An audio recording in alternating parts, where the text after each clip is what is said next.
כל כך הייתי רוצה להרגיש חלק מהשבט הזה. כן, כן, כן, גם אני נולדתי כאן.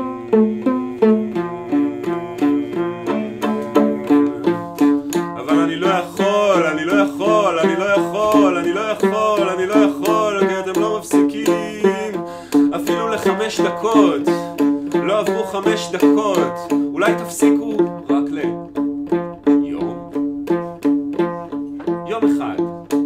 יום אחד לא להרוג. מה אתם אומרים? נעשה עסקה.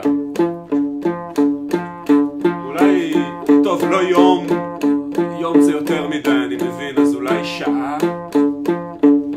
שעה לא נהרוג. מה אתם אומרים? אולי שעה? 2 דקות? מה אתם אומרים? עסקה? אבל מה עם החטופים?